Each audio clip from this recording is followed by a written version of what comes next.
Coucou tout le monde, c'est Nat. Bienvenue sur la chaîne, je suis ravie de vous retrouver pour un nouveau tag où je vais répondre à Rose de Dance of the Soul Tarot qui a donc fait ce tag en anglais. Et donc il s'agit du tag #Last3Tarotdecks. Donc ce sont en fait les 3 derniers tarots que j'ai achetés. Alors il y a 5 questions. Donc quels sont les 3 tarots que j'ai achetés? Qu'est-ce qui m'a inspiré à les acheter? Est-ce que j'ai été satisfaite et sinon pourquoi? Des 3, lequel est mon favori? Et ensuite il faut mélanger le jeu pour la question. Si j'avais un nom, si une carte me représentait, laquelle serait-ce? Voilà. Alors, donc je commence par donc, les 3 jeux que j'ai achetés. Donc tout d'abord le Disciples Tarot de Catherine Guise. Catherine Guise. Ensuite, le Sasarai Bito Tarot de Stacia Burrington. Et puis, enfin, le Ophidia Rosa Tarot de Leila plus Olive, créé par Nicole Rallis. Donc ça, ce sont mes 3 derniers achats. Qu'est-ce qui m'a inspiré pour les acheter? Alors, on va commencer par celui-ci, je crois. Voilà, par le Disciples Tarot. Alors, pour celui-ci, donc, ce qui m'a inspiré, c'est vraiment l'art. C'est le dos qui est magnifique. Alors, ce que j'aime dans ce tarot, c'est le mélange de ce côté vintage au niveau des couleurs, au niveau du ressenti, enfin des images. Donc il y a un gros côté vintage mélangé à ces crânes d'animaux et à ce côté très lunaire. Et en fait, le mélange de tout ça me séduit vraiment parce que j'adore tout ce qui est vintage et vraiment ce côté vintage me plaît beaucoup au niveau des illustrations. Les crânes d'animaux, c'est vrai que ça me fait penser beaucoup au côté amérindien que j'aime beaucoup. Et donc, comme je travaille beaucoup avec les phases lunaires et la lune, donc c'est vrai que ce jeu me plaît beaucoup. Hein. Vous voyez qu'il y a énormément de représentations de la lune dans ce tarot. C'est vraiment ce mélange de... vous voyez vraiment le côté vintage là par exemple ressort beaucoup. Et puis il y a toujours cette lune qui nous accompagne un petit peu tout au long du tarot. Donc pour celui-ci, c'est vraiment ça qui m'a inspiré. Et puis les couleurs, voilà, il est très sombre. Donc j'aime ce côté sombre. Il a une belle énergie, une énergie puissante, une énergie très forte. Mais à côté de ça, il y a des couleurs magnifiques aussi. Il n'est pas que sombre. Donc voilà, c'est un petit peu le contraste de tout ça, le mélange de tout ça qui m'a séduit dans ce tarot. Pour le Leila plus Olive, donc le Ophidia Rosa, pardon. Alors ce qui m'a plu, c'est tout l'ensemble, mais c'est aussi ce côté vintage. Là aussi, on retrouve ce beige en fond avec un dégradé un peu... voilà, il y a un dégradé un peu de beige. Et puis, donc, ces illustrations qui font quand même très, très vintage. Hein. Ça fait penser un petit peu aux illustrations de Redouté. On retrouve un peu ce côté vraiment ancien, quoi. Donc, j'aime beaucoup les plantes et les fleurs. Alors, je ne suis pas très connaisseuse encore dans ce domaine-là. Mais justement, d'avoir des jeux, des oracles et des tarots qui parlent de plantes et de fleurs m'aide justement à connaître...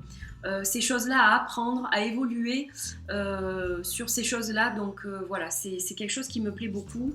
Le dos est magnifique. Il est absolument splendide. J'ai déjà l'oracle première et seconde édition de la même auteure. Donc c'est vrai que voilà, je ne pouvais pas passer à côté de ce tarot que je trouve magnifique. Et donc il a en plus de ça un doré antique au niveau des bordures, enfin du tour des cartes, donc très très joli quoi, vraiment voilà, donc c'est ça qui m'a inspiré pour ce jeu. Et pour le Sasarai Bito Tarot, eh bien ce qui m'a inspiré c'est l'art, voilà, j'aime bien ce côté japonais, ce côté asiatique, ça me plaît beaucoup, un tarot simple qui va droit au but, qui est cash, ça je le savais puisque j'avais déjà le le Major Arcana Tarot, donc qui sont les 22 arcanes majeurs de ce tarot-là, du coup. Et donc, voilà, je sais comment il fonctionne, et donc ça me plaisait beaucoup, et je me sentais un peu étriquée, le fait de n'avoir que les 22 arcanes majeurs. Donc je suis bien heureuse qu'elle ait fait la suite et qu'elle ait ressorti un jeu complet. Voilà, je le trouve juste magnifique. Très parlant, il va cash au but, celui-ci. Je passe pas des heures sur ces tirages-là. Ce sont des tirages rapides en principe. Parce que voilà, c'est vraiment ça, il est très précis et il va vraiment droit au but. C'est vraiment sa particularité, pour moi c'est ça en fait. Donc il est très beau, donc c'est ça qui m'a inspiré. C'est la beauté des illustrations, les couleurs. Je trouve les couleurs vibrantes, vives, très énergiques. Il a une très très belle énergie ce jeu. Voilà ce qui m'a séduit dans celui-ci. Alors, est-ce que tu as été satisfaite de ces jeux, et sinon pourquoi? Alors, je vais commencer par celui-ci, le Disciples Tarot. Donc oui et non pour celui-là. Alors, ce que j'apprécie, donc comme je vous l'ai dit, c'est les illustrations, je n'ai rien à redire, c'est magnifique. Elles sont très claires, elles sont très très nettes. Donc là, de ce côté-là, il n'y a aucun souci. Par contre, la qualité des cartes laisse à désirer. Elles sont quand même assez fines. Donc ça me gêne un peu. Alors, ça me gêne pas. Elles sont quand même de bonne qualité, mais je les trouve un peu fines pour après, à l'utilisation, je pense que c'est un tarot qui va s'abîmer très vite, en fait. C'est ça qui me fait peur. Et c'est bien dommage. Voilà. La seconde chose, ce sont les bordures.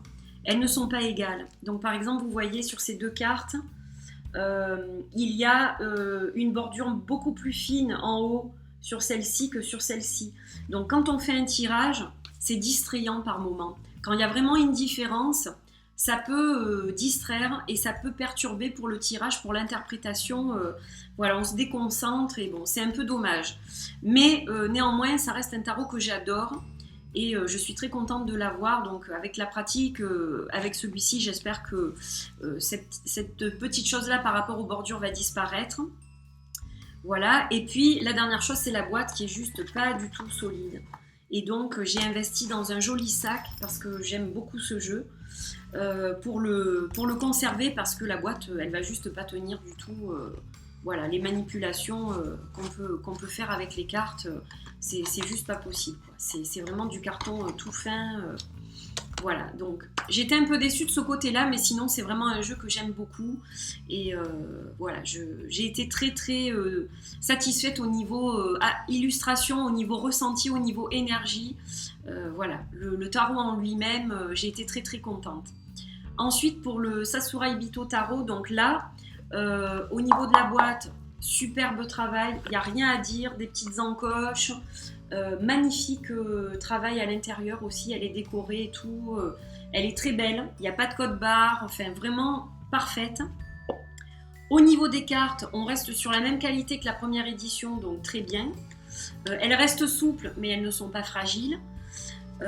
Voilà, le dos est très joli, enfin, elles sont magnifiques. Il y a des dorures sur les côtés, donc ça c'est chouette aussi. Le seul petit bémol, mais je dis bien petit, c'est la brillance. Dans la première édition, les cartes sont mates, donc moi j'aime beaucoup les cartes mates, je préfère quand ça brille pas trop. Là, elles brillent beaucoup. Donc ça, sur le coup, ça m'a dérangée. Maintenant, je trouve que ça fait quand même ressortir les couleurs, donc j'y ai quand même trouvé quelque chose de positif. Donc c'est pas si mal que ça. Voilà. Et enfin, pour le Ophidia Rosa Tarot, donc là c'est pareil, la boîte elle est magnifique, superbe, il n'y a rien à redire, regardez, c'est vraiment superbe. Voilà, le jeu arrive avec un petit dépliant. Donc super, je ne vous ai pas précisé c'est vrai, pour le Disciple Tarot et le Sasarai Bito Tarot, il y a des guidebooks qui sont très bien aussi. Je ne vous l'ai pas dit, là je suis restée concentrée sur le jeu. Donc je reviens à l'Ophidia Rosa. Donc ça j'adore, c'est magnifique, le dos est magnifique, l'art est magnifique, la qualité elle est superbe. Voilà, je n'ai rien à dire, que du positif sur ce jeu, rien à redire, voilà. Je ne le voudrais pas différent de ce qu'il est, donc vraiment parfait. Alors, donc, j'ai fait cette vidéo en anglais. Il faut juste que je vois si je la diffuse ou pas parce que j'ai été dérangée plein de fois, donc il y a énormément de coupures. Mais j'ai donc déjà tiré une carte dans la version en anglais, donc je vais reprendre la même carte en fait, puisque la dernière question c'est mélanger le jeu. Pour la question, si tu avais donc un nom, si une carte te représentait, quelle carte ce serait?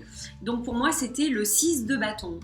Et dans le 6 de bâton, je me retrouve complètement. Alors pourquoi? Déjà, ce que j'aime, c'est qu'on voit ces bâtons qui montent vers le ciel et qui ont des fleurs accrochées à eux. Donc il y a quelque chose de positif, il y a quelque chose qui a éclos, il y a un résultat. Donc on monte vers la lumière et puis on a ces couleurs un peu de l'arc-en-ciel. Alors il n'y a pas toutes les couleurs, mais donc il y a des couleurs, il y a quelque chose il y a une belle énergie, il y a une très belle énergie. On peut aussi retrouver la couleur des chakras. Par exemple, pour le rouge, on a l'ancrage. Pour le jaune, le plexus solaire. Pour le bleu, la couleur du chakra de la gorge, la communication. Donc, pour moi, c'est le succès, cette carte. C'est le succès, c'est la victoire. On est arrivé à un résultat. Les gens voient de quoi on est capable. On montre de quoi on est capable. Donc, voilà, il y a aussi les récompenses liées à ça. On est récompensé pour ce qu'on a fait, récompensé pour notre travail.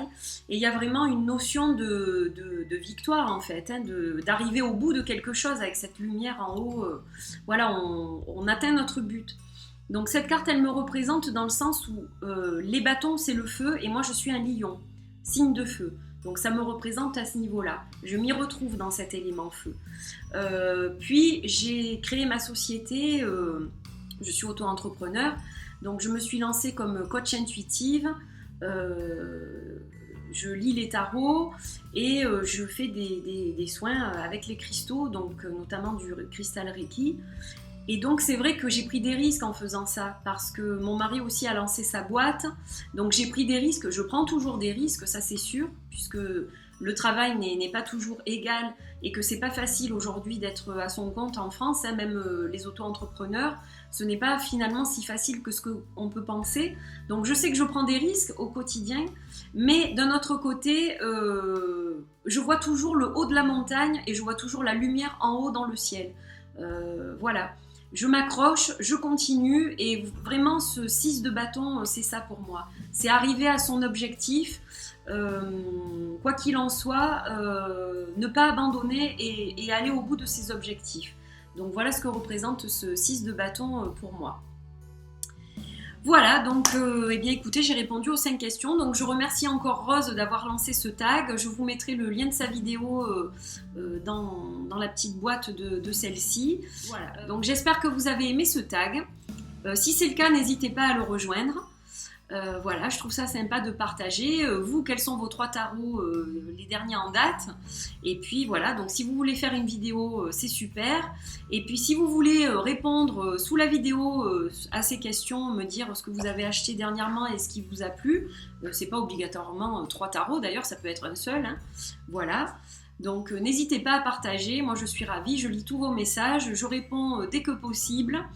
Et je vous retrouve très prochainement pour un nouveau tag, j'espère, parce que j'aime beaucoup faire ce type de rubrique. Donc voilà, je vous dis à très bientôt. Belle semaine, bisous à tous.